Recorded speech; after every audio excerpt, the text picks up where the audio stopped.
welcome. I'm Megan Trapp, Agency Director at Hurrdat, and I'm so excited for today's episode. We are all under the influence. So I have Kirsten and Chris with me today. Kirsten, tell me about yourself. Yeah, I'm Kirsten Smith. I am the Director of Social Marketing and Brand Communications. I oversee all organic social media influencer marketing for our own brands and our clients. Awesome. Welcome. Hi, Chris. Hey, what's up, guys? Good to see you. I'm Chris Gorman, Director of Media and Entertainment. I am currently living in an Airstream, traveling across the country to remote areas. We're currently in the desert of Arizona right now, but happy to join you guys. Awesome. Welcome. So who wants to take this one? Explain, maybe both of you in your own words, what's influencer marketing?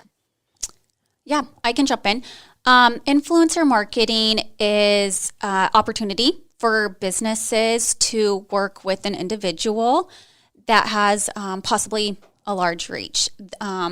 This individual is looked at towards, more like they're an influencer, which is the term, and they're looked at to the audience as, reputable, authentic, kind of some more, just trustworthy of what they're speaking. Like, people are interested into these influencers of what they say in their daily lives and follow along in their life. And really, they work well with brands because of that trust that they are connecting with their audience. But really what it is, it's really to reach a larger audience with an authentic person outside of, even possibly a celebrity or someone hired that can speak for your brand. Awesome. Yeah. Chris, how do you explain influencer marketing? What's an influencer? So it's individuals or groups that are lending their credibility to brands that want to sponsor them. So Kirsten nailed it. It's a new territory of people that some of them more recently, like accidentally coming into fame and helping push products. But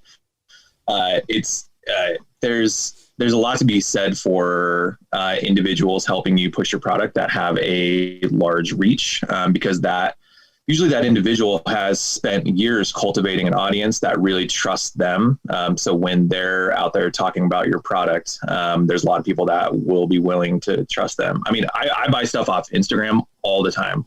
Like, I have a stack of athletic greens that are in our cupboard right now because I just kept hearing it on podcasts and like, hey, I need to get healthier. Like, I need to drink something green. So and that's not like $120 product. So it's not like a smaller buy. Like, it's a pretty significant product, especially if you're buying it a couple times a year. So you look at the return on investment for whatever they were spending. I'm sure I'm not the only one who bought athletic greens from that podcast. And it's interesting, like the spends that people are putting out there. Like, influencer marketing is expected to top 15 billion by 2022. Like, in comparison, like podcast spending is just going to crack $1 billion in this next year. So like, influencer marketing has went from here to like this crazy like hockey stick ascension up over the last few years. So like, brands are seeing the value, and most brands are increasing their influencer spend.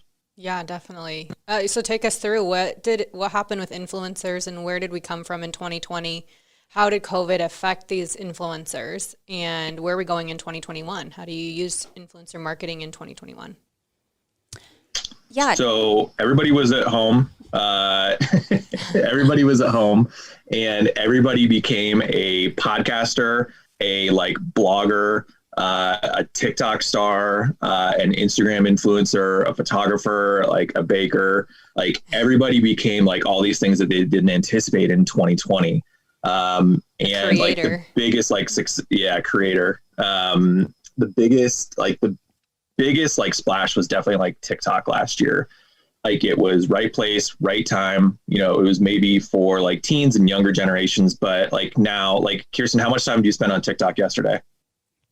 Well, I feel like I'm on social media way too often, all day, every day.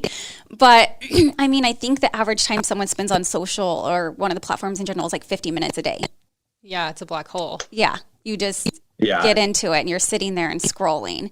So yeah, I would probably say, in between channels, like sitting there 50 minutes bouncing from one, back from one to the other. So Yeah, that feels like a low number for some Yeah. people that I know. yeah.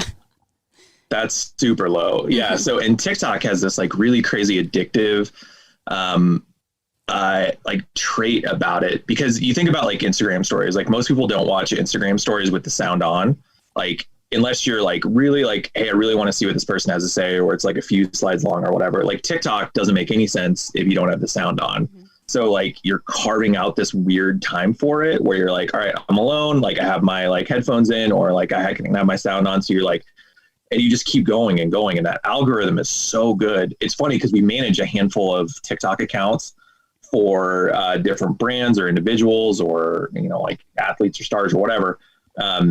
Everybody's feed is so different. Like I'll bounce from one account to the other, and like I'm not seeing any of the same videos.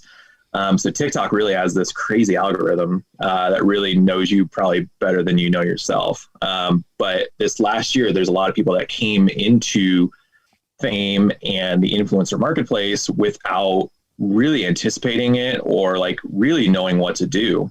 Like early on, like a couple years ago, like TikTok, we tried to activate some TikTok folks that were, kind of blowing up at the time. And they're like, I don't know how to do this. Do I need a lawyer? Like, I don't know if this is a low number, a high number. Like, you're just going to send me stuff for free. Like, I don't know how to get paid. Like, I'm 20 years old and like, I work, like I work at Krispy Kreme, and I don't know how to do any of this stuff. But, all it takes, especially on TikTok, is like one viral video and that sets you up. And Kirsten brought up the cranberry, the ocean spray guy. Like, he's a little bit more deliberate about his stuff, and he was on the Hollywood Raw podcast, which is a Hurrdat Media podcast, a couple of weeks ago, and really kind of told his story where he lived and really followed like the Gary Vee model, where he's like, hey, I need to be posting 5 to 6 times every day, and not for me, but it's for my fans. And so he kept and he went from very small. I mean, he was just grinding his way up on TikTok, and that one hits, and that changes his life forever. Now he can't go anywhere without carrying that ocean spray bottle. Like everywhere he goes, he has to have that thing with him. But he got a car, he got a house. We were trying to get Fleetwood Mac to play his wedding. Like that changed his life, but he didn't anticipate that. Like he was literally on his way to work in his broken down truck, and now he's in that market. So like 2020 definitely paved the way for an entire new group of folks that are entering into that influencer marketplace. And I think, too, we need to think about the change of how businesses used influencers during the year 2020. As Chris mentioned, forecasting $15 billion. And by 2022, I think just in 2019, it was at $8 billion that brands were spending on influencers. So they're like doubling down. Yeah. So they looked to the influencer market to say, you know what, we don't know what 2020 has to hold for us. Like, how do we best optimize our ROI and our ad spend? And that's where they really tapped into the influencer marketing, looking at, of course, you want to make sure you're finding that influencer that supports your brand, your brand goals and your brand, guides and vision and mission and all that. So you do need to be very smart about what influencer you're working with. But brands saw that as a huge opportunity in 2020 to still get their name out, their product out, their services out without having to dip into a big budget. Yeah, big ad spend. Yeah, big ad spend. So you're able to be smarter about how you're, optimizing your ad spend during that time. And that's really where we saw this influx in influencer marketing happen in 2020. Because, maybe commercial ad spends were down, billboards ad spends were down, or in-store foot traffic totally was down. So how do you continue to sell your products to your customers without being able to go into a store? So that's where they looked towards influencer marketing. Yeah, that makes a lot of sense. So as a brand, you mentioned everyone's getting into influencer marketing, I guess, where it makes sense. But how do brands start to vet these influencers? Sounds like there's a sea of influencers. Where do you even start? How do you find who fits your brand, and what are you looking at? I think with that, you always, like any strategy, start with your goals, what you want to know. Is it a one campaign you want to focus on? Is there one product you want to focus on? And then really searching for those influencers that can support that. There's a lot of platforms out there that help you look for influencers. We use a tool that helps us narrow down to find the perfect influencers. You can also just look online by hashtags or top influencers that are in the interior design industry or the fashion industry or financial industry, etc. So just finding that search, but then it is kind of sometimes a lot of legs that you have to use when looking for influencers. You do need to make sure that they are authentic and they're able to support brands and they fit your brand is the most important thing. They need to make sure, you need to make sure that they're going to be supporting your goals, your look, your feel, or it's just not authentic for either side of the party. And that's the influencer also will let you know, be like, hey, this is not a good fit. If I don't feel like I can, my audience will think I'm authentic about selling your products. And so searching in that, but you also wanted to look at their audience and how does their audience react with them? How many followers do they have? Are they engaging? Is their audience engaging with them? Do they have lots of comments? So there's a lot of different metrics you want to look at, but it all needs to support what you are looking for as a business. If you just want to reach a large audience, you could work with any type of influencers. There's nanos to micro, macro, celebrity. Celebrity is going to get you the highest reach. They're going to also cost the most, and they might not have the highest engagement. As we've seen with a lot of the clients that we've worked with for their influencer marketing, we sometimes stick within the micro, some bit into the macro, just knowing the amount of audience they can reach and how engaging they are and how their audience engages with them, I think is the best metric to follow for a business because you know that their audience is investing into the influencer. Right. So it's that sweet spot of ROI where you're getting that nice big reach, it's a relevant audience, and it's not costing a fortune. Right. Yep. Awesome. Hey, Chris, tell us about some of the things that can go wrong or warn us about some of those potential hazards. Yeah. So Kirsten does a really good job of vetting our influencers. And I'd like to say that we have more hits than misses, but to Kirsten's point, we can't just look at a number because it's easy. And, it's especially for advertisers, it's an easy number to understand. Oh, cool. They have a cumulative million followers across Twitter, Instagram, Facebook, and TikTok. That's an easy number for people to understand. But to Kirsten's point, that doesn't tell the whole story. And we've had people with, say, 1 million followers that have only pushed one product.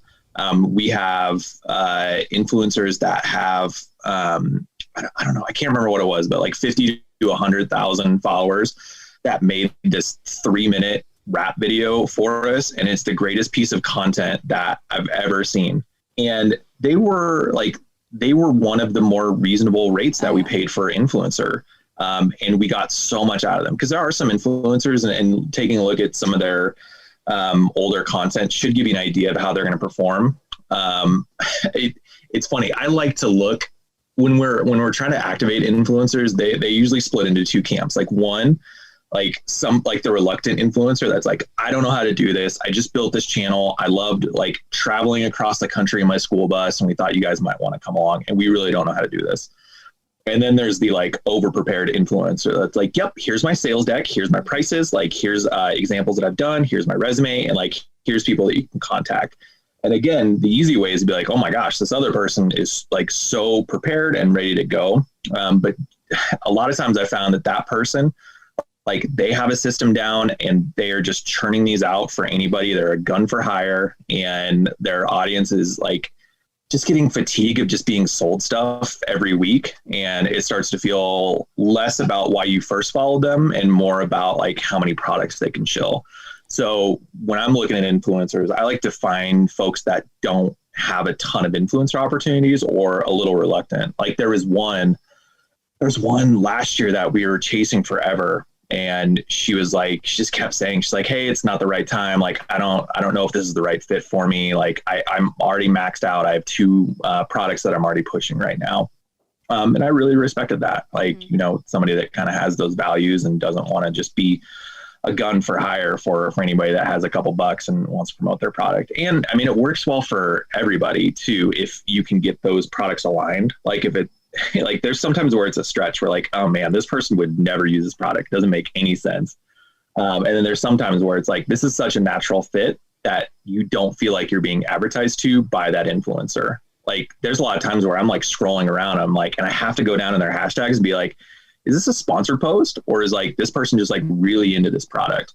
And if that line is a little bit blurry, that's generally a good influencer to partner with. Yeah. So give us some of those good examples. Like you just mentioned, it's a matchup of both the brand and the influencer's audience.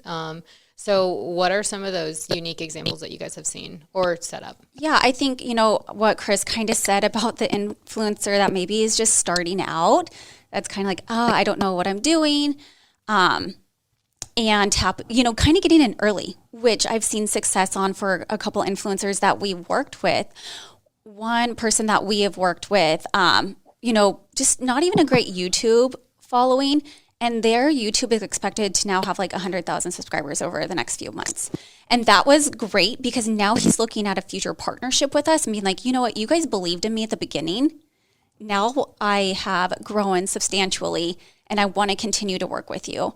And making those connections also is really important with the brand because then the audience also will see that. They sniff that out if it doesn't feel authentic or if they're just turning and burning, like Chris said.